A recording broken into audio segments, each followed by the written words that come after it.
الحمد لله رب العالمين، والصلاة والسلام على سيد المرسلين وعلى آله وأصحابه أجمعين، أما بعد. فقد قال الله تبارك وتعالى في القرآن المجيد والفرقان الحميد: أعوذ بالله من الشيطان الرجيم، بسم الله الرحمن الرحيم. ولله الأسماء الحسنى فادعوه بها وذروا الذين يلحدون في أسمائه سيجزون ما كانوا يعملون. وقال الله تبارك وتعالى في آية أخرى: فاستغفروه ثم توبوا إليه إني قریب مجیب. صدق اللہ العظیم. عزیزان گرامی، اسماء الحسنی کی ان مجلسوں میں اللہ تعالی کی صفات کا ہم تذکرہ کرتے ہیں، کیونکہ یہ وہ صفات ہے جن میں غور کرنے کا اللہ تعالیٰ نے ہم کو حکم دیا ہے. اللہ تعالیٰ کی ذات میں غور کرنے کی اجازت نہیں. اللہ تعالیٰ کی صفات کو سمجھنے سے اس سے محبت پیدا ہوتی ہے، اس کی خشیت پیدا ہوتی ہے. فرمایا کہ ان للہ الاسماء الحسنی، بے شک اللہ تعالیٰ کے پیارے پیارے نام ہیں.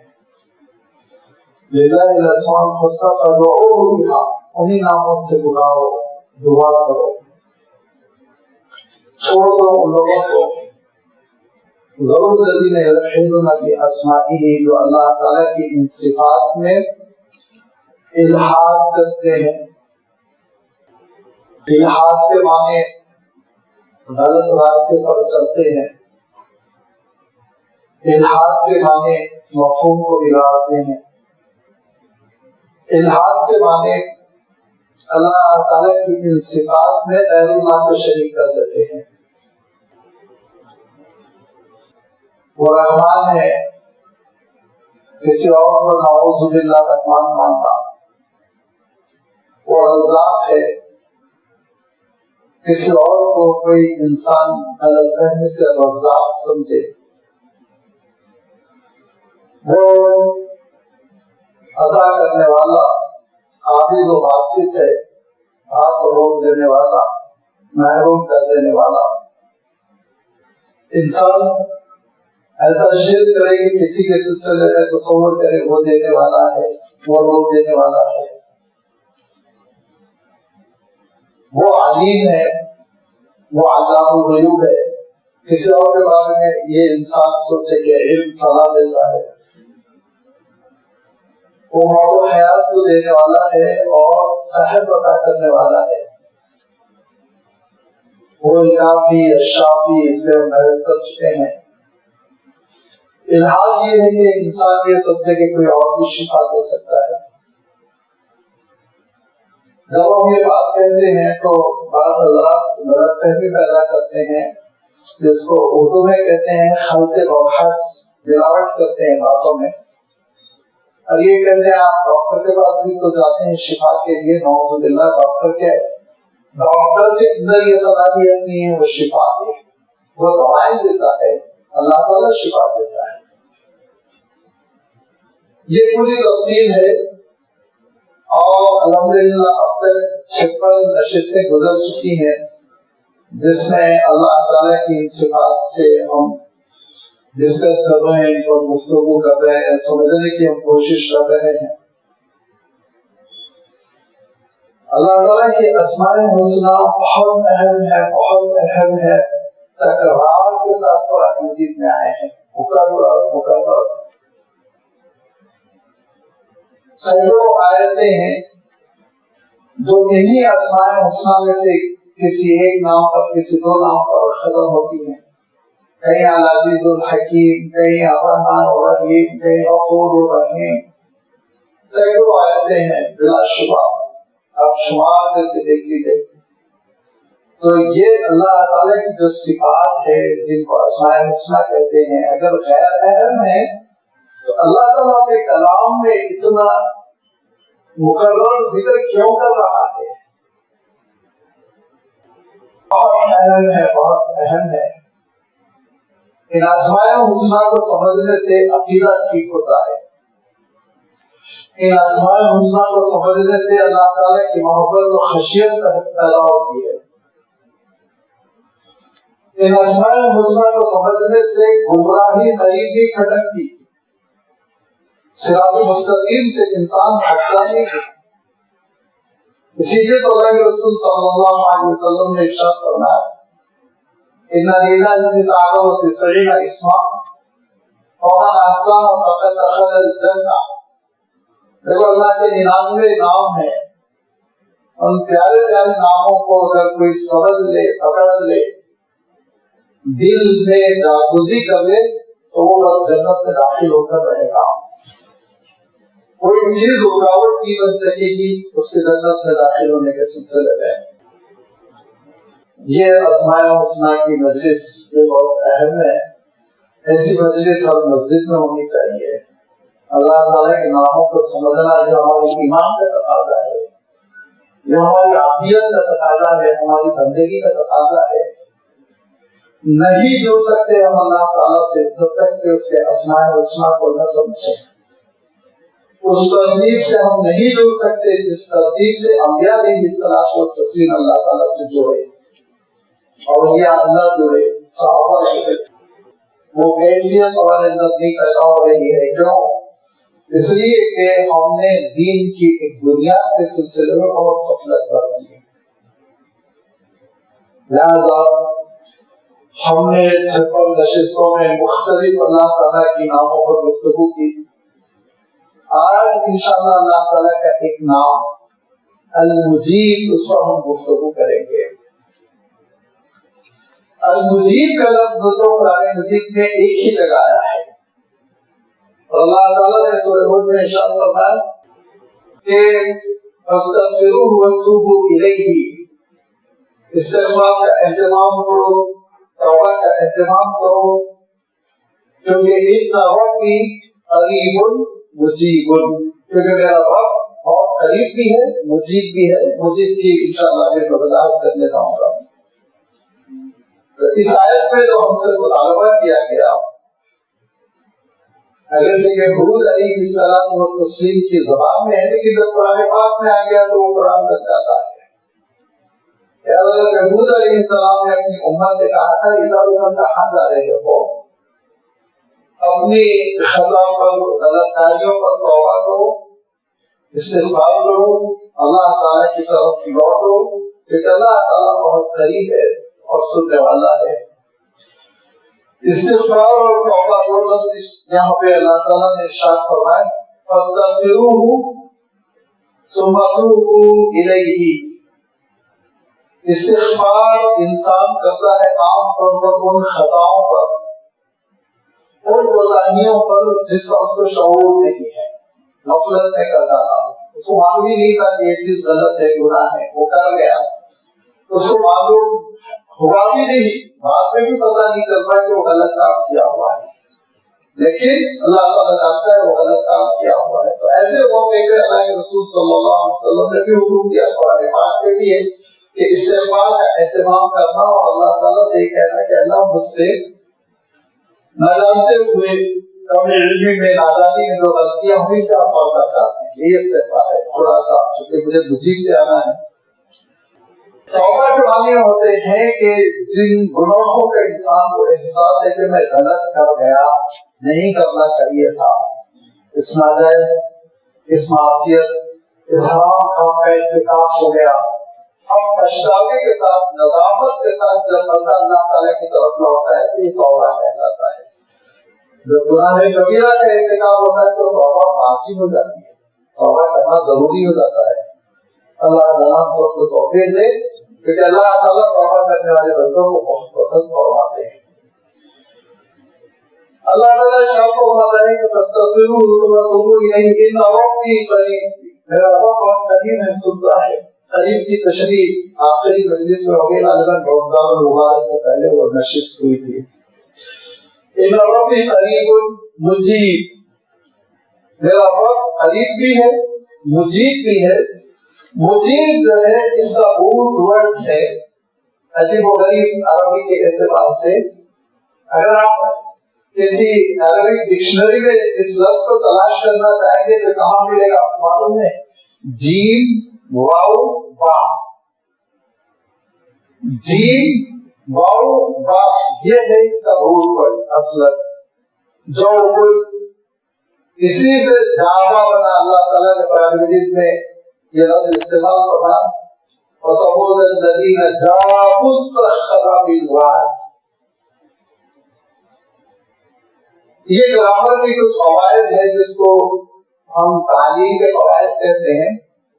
ان قواعد کی وجہ سے بڑی عربی میں تبدیلیاں ہوتی ہے. روٹ ورڈ میں واو الف سے تبدیل ہو جاتا ہے، پھر آگے آپ استجابہ دیکھیں گے الف سین تا کا اضافہ ہو گیا وغیرہ وغیرہ.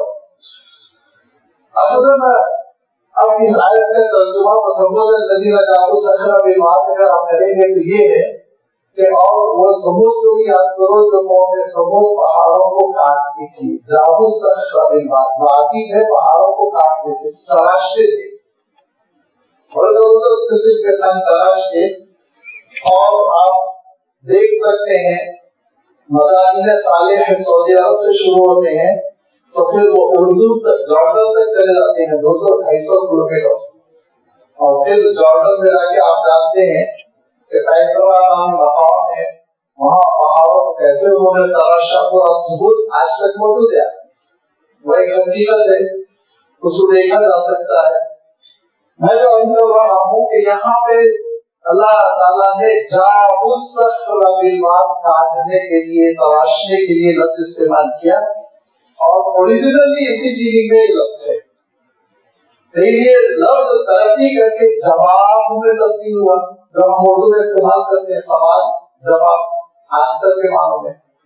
لیکن عربی ہے بہت لاجک والی زبان. میں ہمیشہ کہتا ہوں کہ آپ یہ نہ سوچیں کہ میں عربی کی تنخواہ کھاتا ہوں تو عربی زبان کی تعریف کرتا ہوں، ایسا نہیں ہے. اگر یہ اتنی خوبصورت زبان نہیں ہوتی تو اللہ تعالیٰ نے کلام کے لیے کیوں منتخب فرمایا ہوگا. اور کیجیے ساری زبانیں اچھی ہیں اور اللہ تعالیٰ کی نشانیاں ہیں، لیکن عربی زبان کی خوبی کچھ اور ہے. اور آپ دیکھیں گے الجواب، جواب جو ہم اردو میں جو لفظ ہم لے لیے ہیں آنسر کے معنوں میں، عربی میں بھی سوال جواب عربی میں بھی یہ لفظ ہے. جواب جاوا کے معنی تو کاٹنے کے، تو یہ آنسر میں کیسے شفٹ ہو گیا؟ اصلاً عربوں کا سینس یہ ہے کہ جب سوال کرتے ہیں تو سوال کو کاٹنے والی چیز، عطا کر دینے والی چیز جواب ہوتا ہے. جواب کے معنی آپ کے ذہن میں جو سوالات ہوئے وہ کاٹ دیے گئے، جواب صحیح تو یہاں سے عربوں نے جواب بنایا. یہاں تک بھی واؤ زندہ ہے جواب ہے نا. لیکن آگے چل کے یہ بیچارے واؤ کے اوپر بڑا نزلہ گرا. عرب کہتے ہیں یہ کمزور الفاظ ہے واؤ اور یا، حروف علت کو کہتے ہیں کمزور الفاظ ہے، اور کمزوروں کا معاملہ یہی ہے نا جینے نہیں دیا جاتا بیچاروں کو. لہذا یہ واؤ اور یہ یا کبھی کبھی الف سے تبدیل ہوتے ہیں، جیسے اولن میں ہوا ہے، اولن سے قالا بن گیا، قوالا نہیں بنا ہے. ایسے ہی یہاں لفظ جو جواب ہے یا جیم واؤ با اوپر ہے، اس سے اجابہ بن گیا ہے جواب دینا، آپ کے سوال کو کٹ کر دینا، ذہن میں اٹھنے والے شبہوں و شبہات کو ادا کر دینا، ختم کر دینا. اجابہ، تو اجابہ کے معنی کو آنسر، جواب دینا. اس سے اس میں فاعل بنتا ہے، کیونکہ یہ بات میں آپ کی خدمت کا بار بار عرض کر چکا ہوں کہ عربی میں ایک روٹ ورڈ سے بہت ممکن ہے 2000-2500 الفاظ نکلے. اتنی شان نہیں کر سکتی کوئی اور زبان میں نہیں. چیلنج کے ساتھ میں کہہ رہا ہوں کوئی زبان میں اگر اس کی نظیر ہے تو آپ پیش کیجیے. انگلش میں کیا ہے کہ انگلش میں 3-4 سفکس ہے، پریفکس ہے. ایگزام ہے تو ری ایگزام، ایگزامینیشن، ایگزامنر،